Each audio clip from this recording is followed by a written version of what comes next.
AMS dari CGP untuk menyebarkan pemahaman dan pengalaman penerapan budaya positif yang kemarin sudah saya dan teman-teman pelajari waktu di AMS begitu.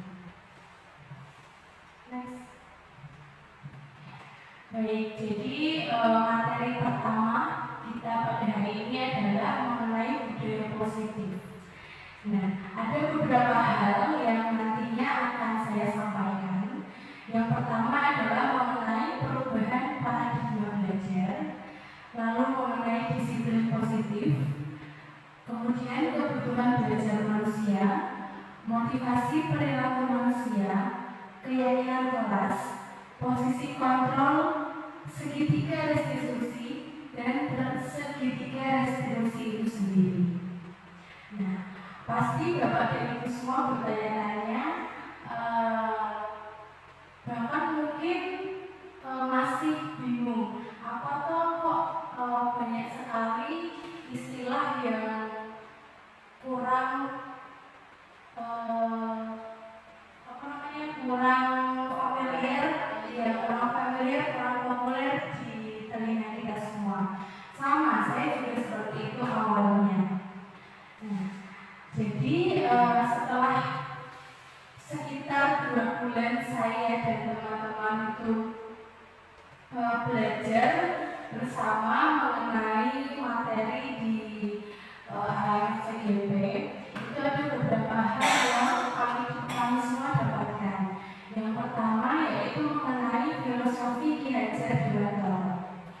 Nah, menurut Ki Hajar Dewantara sendiri, pendidikan merupakan sesuatu yang menuntut tumbuh atau hidupnya kekuatan kodrat yang ada pada diri anak, supaya dapat memperbaiki lakunya untuk mencapai keselamatan dan kebahagiaan setinggi-tingginya, baik sebagai manusia maupun sebagai anggota masyarakat. Nah, jadi di sini kita sebagai seorang pendidik itu diharapkan untuk menuntun anak. Jadi konteksnya di sini adalah menuntun, bukan menuntut, begitu.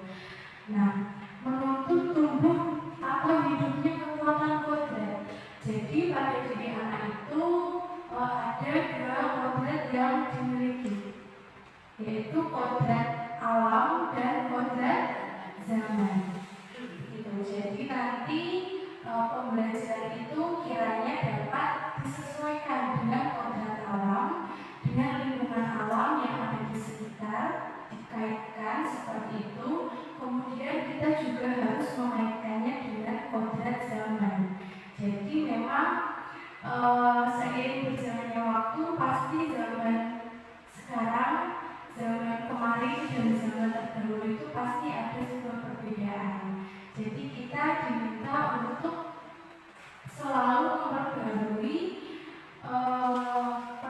pembelajaran sesuai dengan zamannya.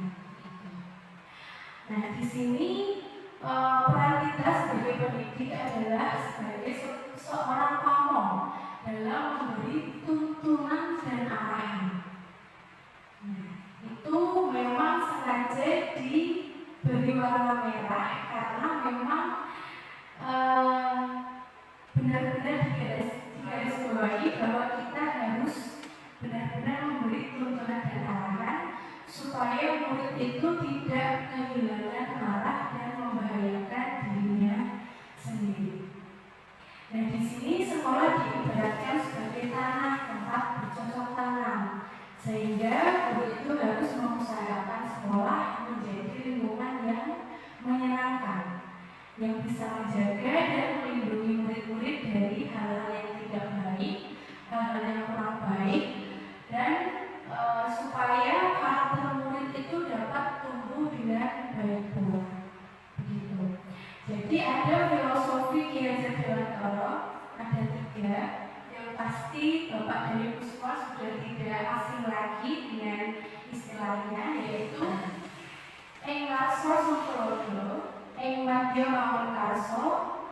menyusuri kehendak yang next. Nah, di sini ada sebuah perubahan paradigma dari yang tadinya itu stimulus respon menjadi teori kontrol. Nah, di sini ada banyak sekali miskonsepsi yang terjadi tentang kontrol itu sendiri. Nah, di sini miskonsepsi tentang kontrol yang dikemukakan oleh Dr. William Glasser dalam kontrol teori itu ada 4 hal. Yang pertama adalah ilusi guru dalam mengontrol murid. Nah, jadi kita sebagai guru memang tidak bisa memaksa murid. Sebenarnya memang kita tidak bisa memaksa murid, tetapi kita tetap diharuskan mengontrol murid itu supaya tidak keluar dari jalurnya, gitu. Lalu yang kedua adalah ilusi bahwa semua penguatan positif, efektif dan bermanfaat. Jadi kemungkinan murid itu bisa sadar dan bisa saja menolak sebuah rujukan. Nah, yang ketiga adalah ilusi bahwa kritik dan membuat orang merasa bersalah dapat menguatkan karakter. Misalnya, hal tersebut bisa saja mengontrol murid menuju identitas yang gagal. Begitu. Lalu yang keempat adalah ilusi bahwa semua orang dewasa memiliki hak untuk memaksa. Nah, jadi memang kita terbiasa memaksa, ya pasti kan semua hal itu dimulai dari paksaan supaya jadi kebiasaan. Nah, akan tetapi apabila kita selalu memaksa, sepenuhnya memaksa, nanti takutnya itu tidak efektif pada jangka panjang dan di dalam lingkup tersebut bisa saja terjadi permusuhan. Gitu. Next. Nah, di sini bagaimana seseorang bisa berubah dari paradigma stimulus respon kepada pendekatan dari kontrol. Jadi, bila kita ingin membuat kemajuan perlahan, sedikit-sedikit ubahlah sikap atau perilaku kita semua. Namun, bila kita ingin memperbaiki cara-cara utama kita, maka kita perlu mengubah kerangka acuan kita. Nah, ubahlah bagaimana kita semua itu melihat dunia, bagaimana kita semua itu berpikir mengenai manusia, lalu bagaimana cara kita mengubah paradigma kita sebagai pendidik, kemudian memahami skema pemahaman dan penjelasan aspek-aspek tertentu mengenai realitas. Nah, untuk lebih jelasnya nanti akan saya sampaikan di berikutnya lagi. Next. Nah, di sini stimulus respon lawan teori kontrol pandangan mengenai dunia. Di dalam stimulus respon mengenai dunia itu realitas kebutuhan kita sama. Padahal sebenarnya realitas atau kebutuhan kita itu setiap orang itu memiliki kebutuhan yang berbeda-beda. Lalu di dalam stimulus respon itu semua orang melihat hal yang sama.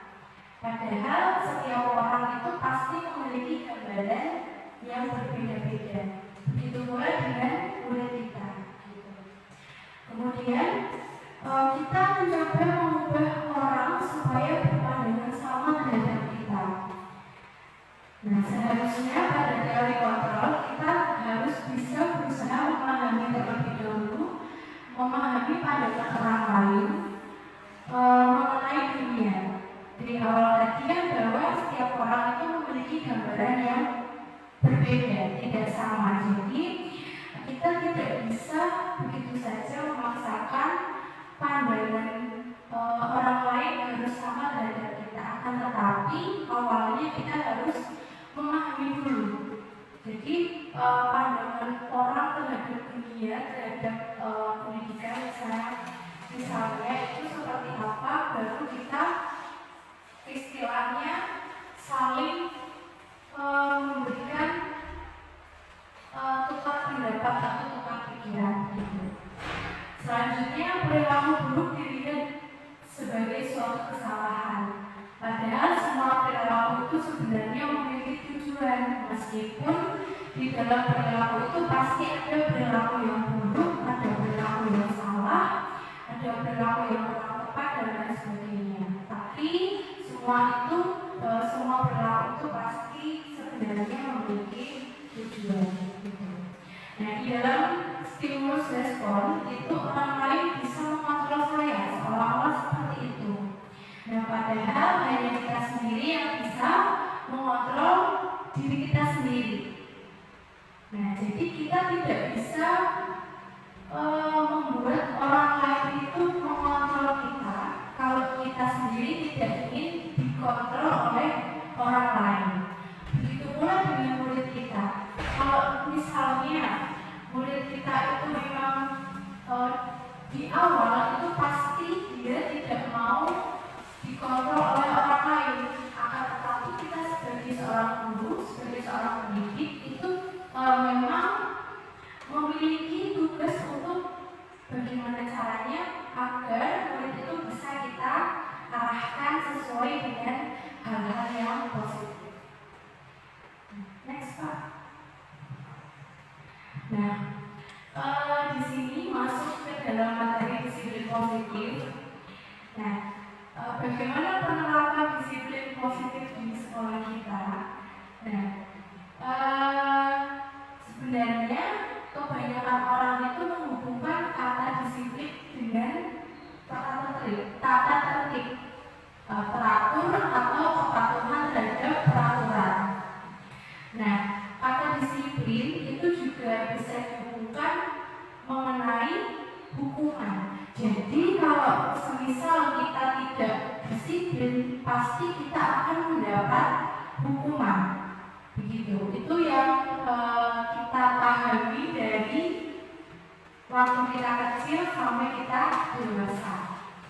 Nah, padahal menurut Kiai Jatiwanto maupun Kiai dosen, disiplin positif itu diartikan sebagai bentuk kontrol diri, yaitu belajar untuk mengontrol diri kita agar dapat mencapai suatu tujuan yang mulia. Nah, tujuan mulia di sini adalah nilai-nilai kebajikan. Nilai-nilai kebajikan itu sendiri kalau di dunia pendidikan itu kita kaitkan dengan profil pelajar Pancasila. Apakah Bapak dan Ibu semua masih ingat? Masih ingat Bu Yani? Yang bagaimana? Ya, kan ada lagunya itu Bu Yani. Masih ingat tidak Bu Yani lagunya?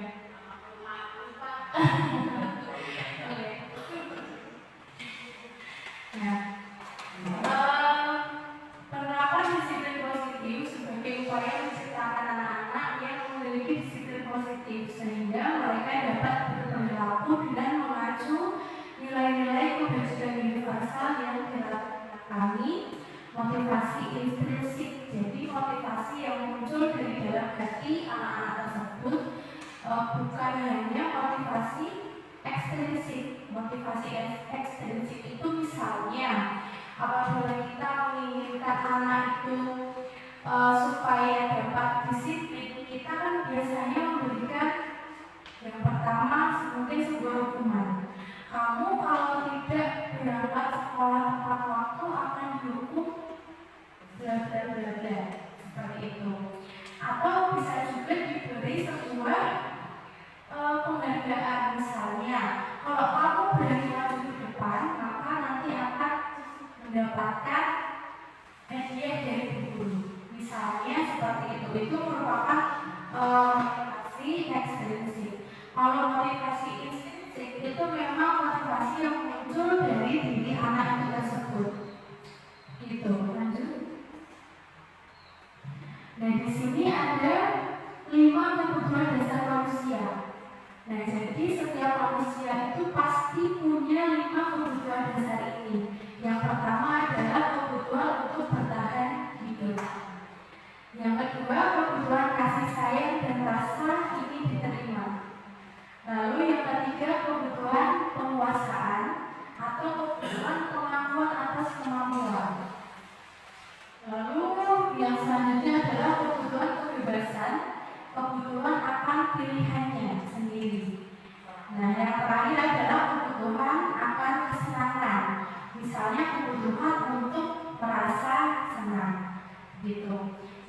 misalnya di sini ada kebutuhan kasih sayang dan rasa diterima. Pasti anak kita, murid kita itu memiliki keinginan seperti itu. Jadi rasa ingin disayang, rasa ingin diterima entah dari temannya, entah dari gurunya, maupun entah dari orang tuanya. Begitu pula 4 kebutuhan yang lainnya. Pasti setiap orang, terutama murid kita, membutuhkan 5 kebutuhan tersebut.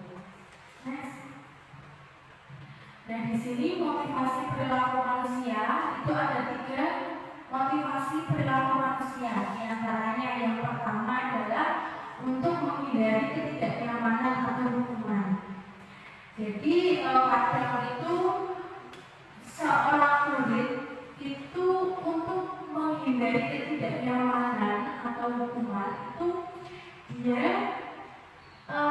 ingin menunjukkan hal tersebut, menunjukkan hal-hal yang menurut dia itu baik supaya dia tidak mendapat sebuah hukuman dari gurunya.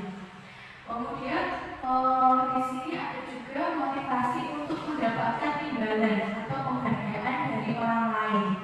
Misalnya, kalau aku nanti mau bantu Pak Guru, siapa tahu nanti aku dapat uang, misalnya seperti itu. Nah, imbalan kan memang tidak hanya berupa uang saja, bisa saja dalam hal lain. Misalnya, siapa tahu nanti kalau aku berani maju ke depan, aku dapat tepuk tangan dari teman-teman. Nah, itu merupakan salah satu motivasi juga dari anak-anak gitu. Lalu selanjutnya adalah untuk menjadi orang yang mereka inginkan atau menghargai diri sendiri dengan nilai-nilai yang mereka percaya.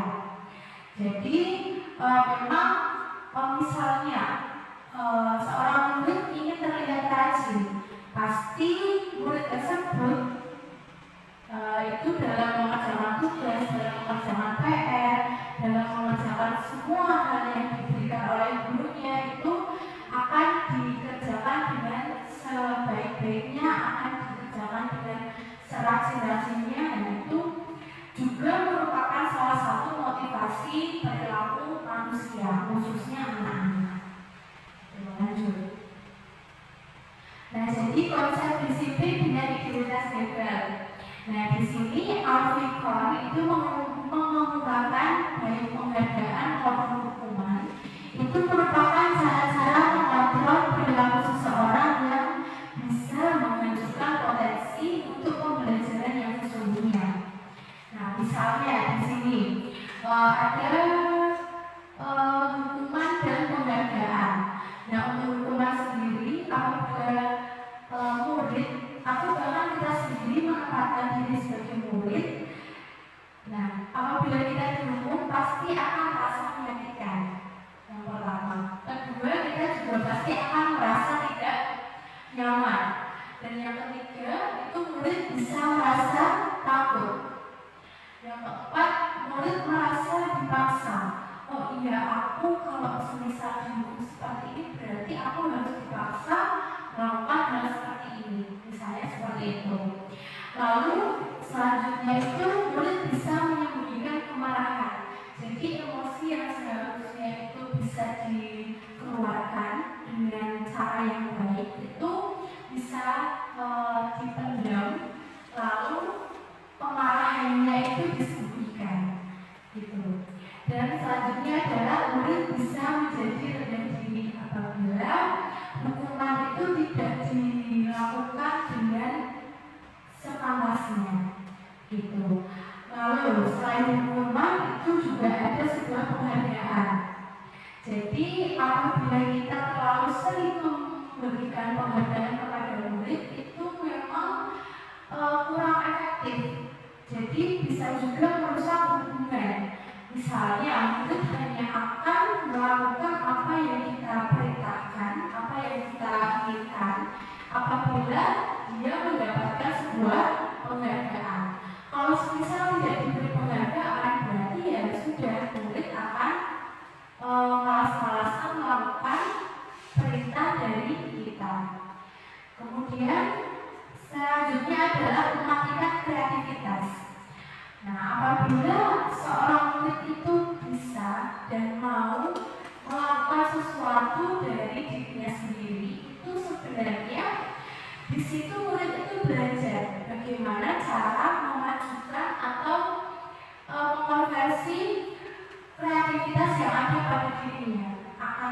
Tapi apabila kita paksa dengan iming-iming sebuah penghargaan, takutnya nanti bisa saja mematikan kreativitas yang seharusnya muncul pada dirimu. Begitu.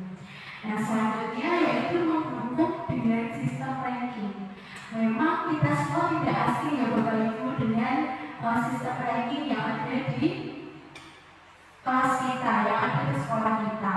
Misalnya saya sendiri hanya ada 7 anak di dalam kelas saya. Nah, sebenarnya di satu sisi itu memang ranking itu bisa memberikan dampak positif. Misalnya si Amel peringkat 1. Nah, dia akan sebisa mungkin mempertahankan peringkatnya, mempertahankan rankingnya. Akan tetapi beda lagi dengan peringkat yang paling bawah. Nah, pasti ada rasa rendah diri, tidak percaya diri, dan membuat anak tersebut merasa down seperti yang Bu Yani katakan.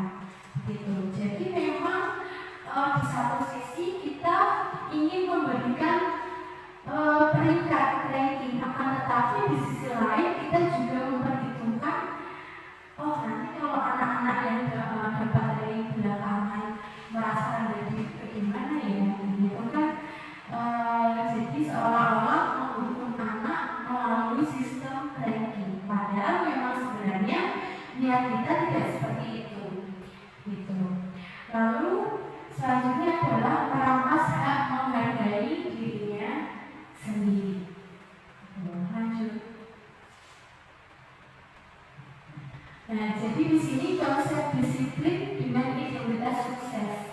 Nah, ada yang namanya sebuah konsekuensi, ada yang namanya sebuah restitusi. Jadi ketika anak melakukan suatu pelanggaran atau melakukan suatu kesalahan, itu pasti anak tersebut memiliki konsekuensi yang harus diterima. Nah, di sini ada perbedaan antara konsekuensi dan restitusi. Apabila kita memberikan sebuah konsekuensi, memang hal tersebut bisa baik pada diri murid, akan tetapi penguatannya hanya jangka pendek saja, tidak bisa nanti ke depan-depannya itu menjadi sebuah jangka panjang. Gitu.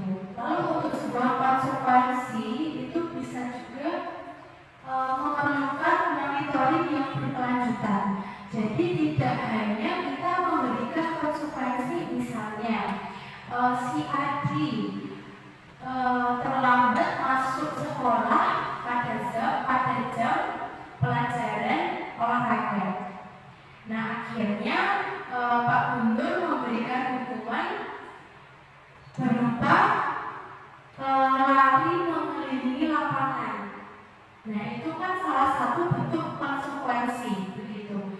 Jadi memang perlu monitoring yang berkelanjutan, tidak hanya satu waktu itu saja diberikan konsekuensi, akan tetapi kedepannya juga harus selalu dibimbing oleh gurunya. Gitu. Lalu yang ketiga adalah stimulus respon, yang keempat murid menghormati aturan, yang kelima kehilangan waktu untuk memenuhi kesalahan. Nah, sedangkan untuk restitusi sendiri itu murid bisa bertanggung jawab untuk perilakunya. Jadi penjelasan mengenai restitusi itu adalah misalnya ada anak yang melakukan kesalahan, kekeliruan, atau melanggar peraturan yang kita buat.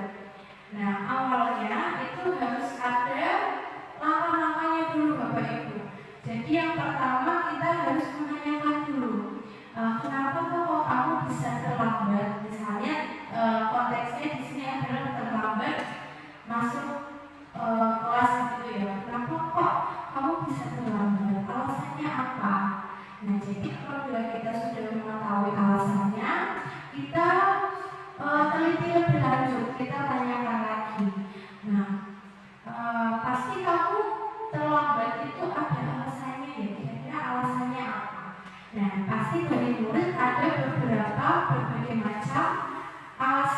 ada yang mungkin bangunnya kesiangan, lalu ada yang mungkin membantu orang tuanya dulu di rumah, ada yang mungkin membantu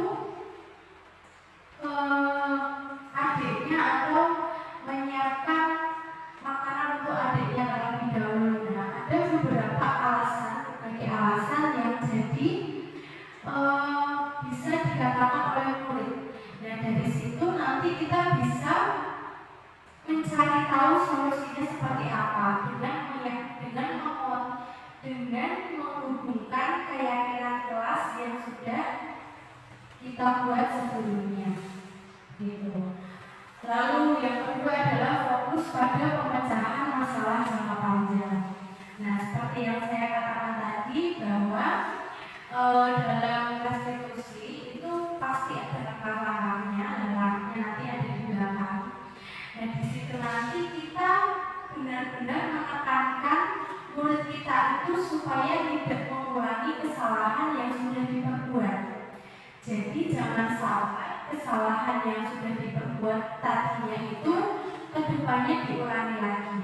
Nah, itu kita harus melibatkan tanggung jawab anak, melibatkan kesadaran diri anak, supaya anak itu dapat benar-benar melakukan hal tersebut dari hatinya sendiri. Jadi tanpa paksaan dari pihak manapun. Gitu. Lalu yang ketiga adalah murid menghormati dirinya dan orang lain. Yang keempat, teori kontrol atau dirinya memegang kontrol.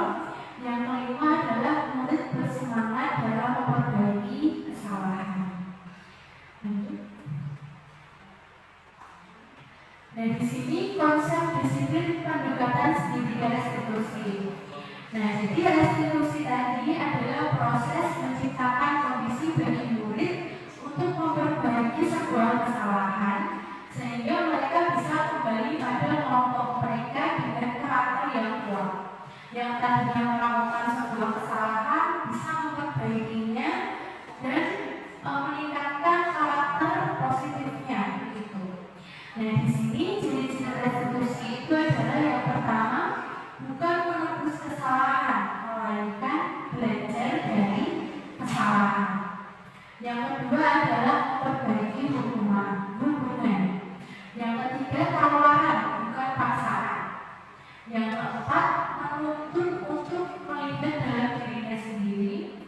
Kemudian mencari kebutuhan dasar yang mendasari tindakannya tadi. Lalu fokus pada karakternya, bukan tindakannya.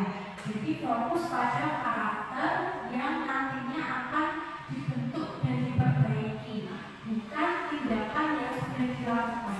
Memang tindakan yang sudah dilakukan itu penting untuk kita lihat kembali, akan tetapi dari tindakan yang dia lakukan, yang dia lakukan yang salah tadi, kita bisa mengambil sisi positifnya untuk fokus pada peningkatan karakter yang akan anak tersebut capai.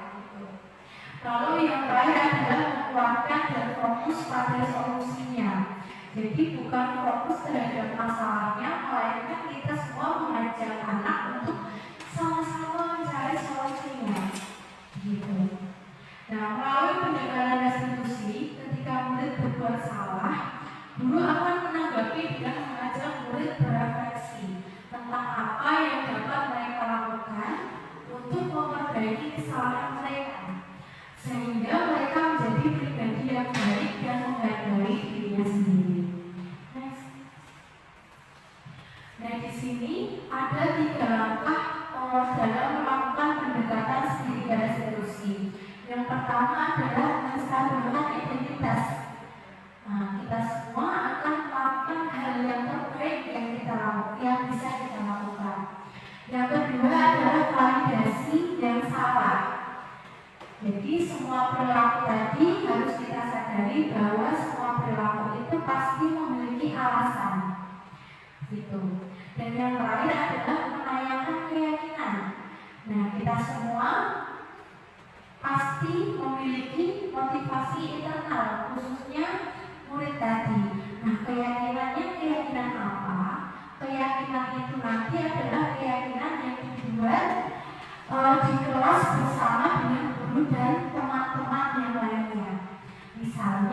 keyakinan kelas yang pertama adalah menjadi murid yang disiplin. Nah, di sini disiplin dalam hal apa? Misalnya disiplin dalam hal waktu atau disiplin dalam mengerjakan tugas dan yang lainnya. Kemudian yang kedua, misalnya keyakinan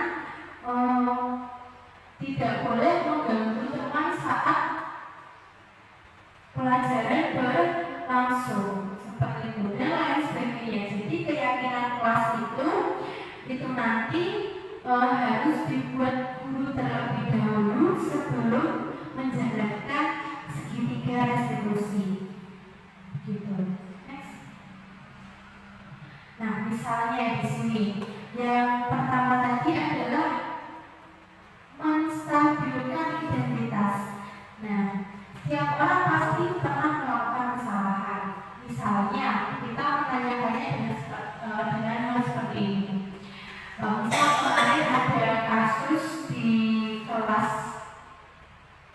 kan kelas saya, Bapak Ibu tahu sendiri, kelas saya sudah selesai melaksanakan ujian. Jadi saya kemarin mengambil sampel dari kelas 4. Nah, di kelas 4 ada sebuah kasus itu si Rifki itu marah-marah karena pekerjaannya dicontek oleh temannya. Nah, dia marah sampai mengebrak mejanya begitu.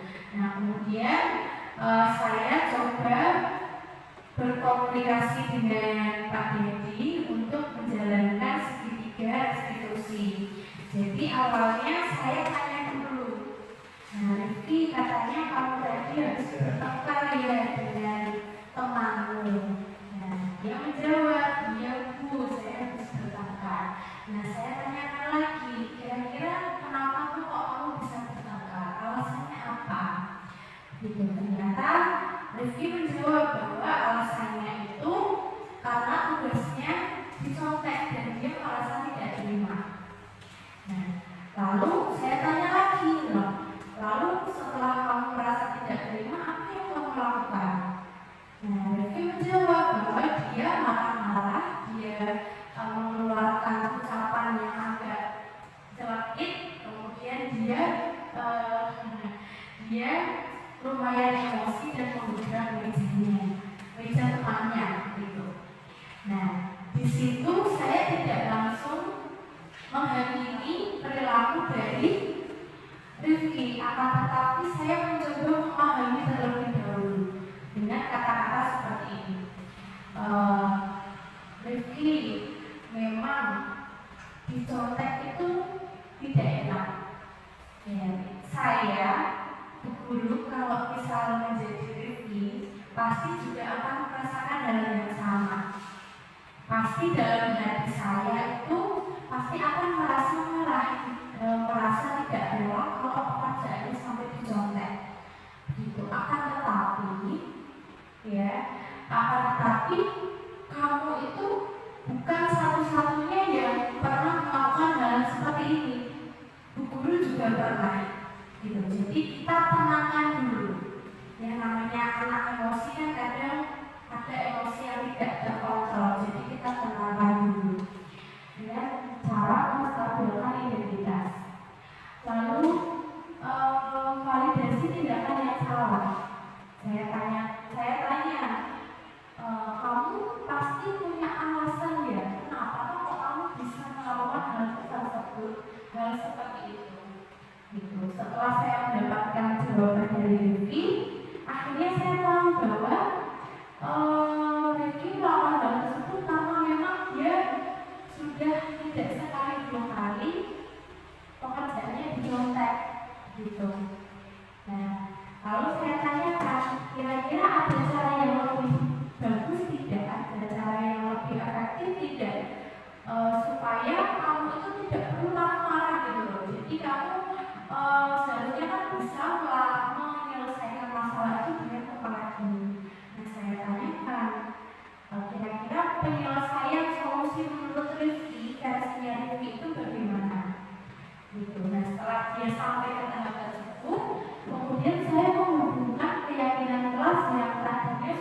dibahas di kelas. Nah, jadi kalau hal seperti itu berarti Rifki sudah melanggar keyakinan kelas apa? Saya tanyakan seperti itu. Kemudian dia menyadari bahwa dia tidak bisa mengontrol emosinya, dia tidak bisa menahan amarahnya.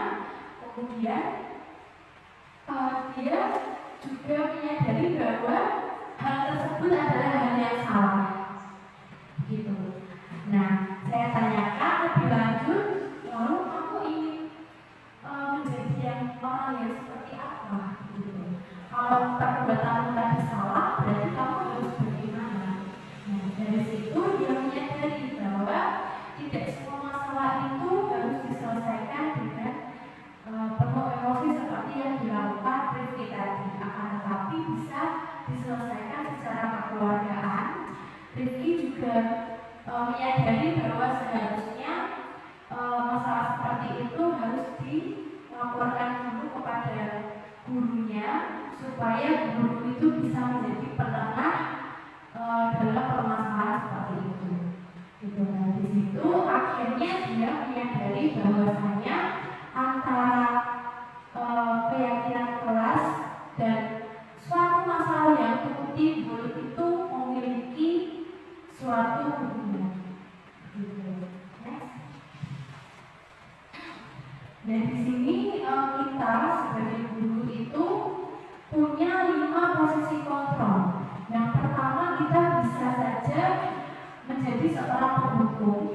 Kita bisa saja menjadi pembuat rasa bersalah. Kita bisa menjadi seolah-olah kita teman mereka. Lalu kita juga bisa menjadi pemantau bagi kegiatan mereka sehari-hari. Dan yang terakhir adalah kita bisa menjadi manajer. Jadi kita secara tidak langsung bisa mengatur perilaku anak-anak yang kita didik. Dan di sini mengapa keyakinan kelas itu mengapa harus keyakinan kelas, tapi bukan peraturan kelas saja. Jadi antara keyakinan dan peraturan itu suatu hal yang berbeda, gitu Bapak Ibu. Nah, keyakinan itu memang sesuatu yang diyakini dari dalam hati anak-anak itu sendiri. Jadi kita coba mengeluarkan kreativitas mereka, kita coba mengeluarkan ide-ide mereka, apa yang ada di kepala mereka mengenai keyakinan yang seharusnya mereka lakukan, gitu. Nah, kalau hanya peraturan kelas itu misalnya yang pertama peraturan kelas, boleh Bapak Ibu coba sebutkan satu peraturan kelas yang sekiranya Bapak Ibu ingat?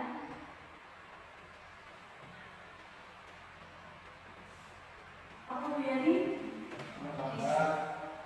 disiplin waktu. Ya, misalnya datang tepat waktu. Dan itu memang bisa masuk ke peraturan kelas, bisa juga masuk ke keyakinan kelas. Nah, apabila hanya masuk ke peraturan kelas saja, pasti semua orang bisa melanggarnya. Ya, tapi apabila kita mencoba memasukkan hal tersebut, memasukkan ke dalam keyakinan kelas, kita coba mengajak anak-anak itu meyakini bahwasanya datang tepat waktu itu tidak hanya penting untuk dirinya saja, tidak hanya penting untuk suasana kelas saja, dan tidak hanya penting untuk hal-hal tertentu. Jadi kita bisa mengajak anak itu supaya lebih memahami bahwa manfaat datang tepat waktu itu apa saja. Jadi memang tidak bermanfaat bagi dirinya sendiri saja, melainkan bagi orang-orang lainnya. Itu beda kalau peraturan kelas, biasanya kan bisa saja ada anak yang suka melanggar gitu ya, seperti yang dulu saya alami itu ada anak yang malam tidurnya kemalaman karena main game, terus setiap pagi itu pasti berangkatnya terlambat. Jam 8 baru sampai di kelas, begitu seterusnya. Oke. Nah,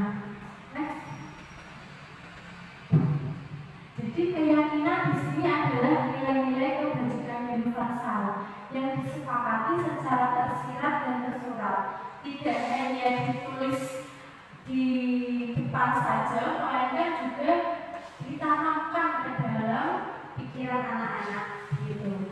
Lepas dari latar belakang suku, negara, bahasa maupun agama yang diyakini seseorang. Jadi keyakinan kelas itu diharapkan bisa menjadi suatu fondasi atau arah tujuan sebuah kelas dalam memecahkan konflik atau permasalahan yang terjadi di kelas itu sendiri. Nah, di sini bagaimana pembentukan keyakinan kelas? Jadi untuk pembentukan keyakinan kelas itu Bapak dan Ibu bisa mengajak anak-anak sharing yang menyempatkan sebentar waktunya untuk bersama-sama berdiskusi kira-kira keyakinan kelas apa yang harus disepakati supaya apabila nanti ada kejadian atau ada permasalahan yang timbul kedepannya bisa diselesaikan dan bisa mengacu pada keyakinan kelas yang sudah dibuat.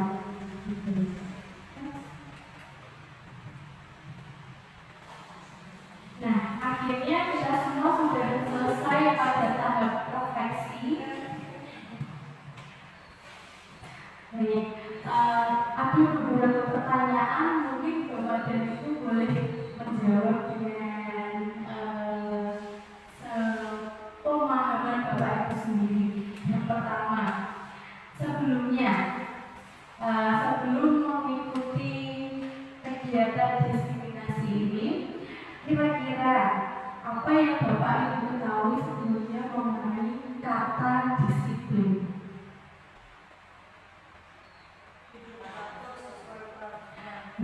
Ya, kata disiplin hidup teratur sesuai peraturan. Oke, nah yang kedua, hal baik apa yang Bapak atau Ibu peroleh setelah diskriminasi ini? Kira-kira nanti kedepannya di kelas saya ingin melakukan apa ya, misalnya seperti itu. Mungkin ada Oke, mungkin Bu Yani ingin melakukan segitiga restitusi tadi ya, jadi menyelesaikan masalah yang ada di kelas menggunakan langkah-langkah pendekatan segitiga restitusi. Apakah Bu Yani sudah pernah melakukannya sebelumnya? Oh, sebelumnya pernah, tapi sebelumnya dulu pasti belum pernah Ibu. Nah, lalu selanjutnya yang ketiga, apa rencana Bapak dan Ibu selanjutnya terkait diskriminasi positif di sekolah Bapak dan Ibu atau di sekolah kita? Kira-kira apa yang nantinya akan direncanakan, yang diinginkan? Gitu. Ya. Saya kenalkan kepada siswa dan saya sampaikan kepada beliau. Jadi mungkin memang suatu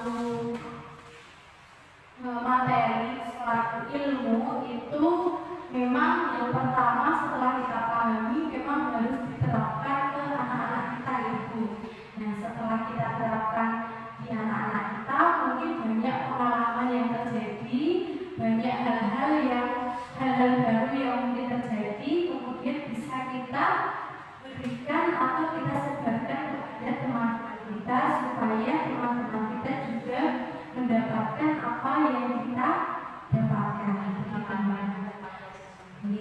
Lalu supaya teman-teman itu bisa juga menerapkan materi atau ilmu yang didapatkan dari teman-teman yang lain ke siswanya. Itu gitu berarti ya. Nah, demikian Bapak dan Ibu atas presentasi yang dapat saya berikan. Mohon maaf apabila pada kesempatan kali ini agak-agak grogi atau agak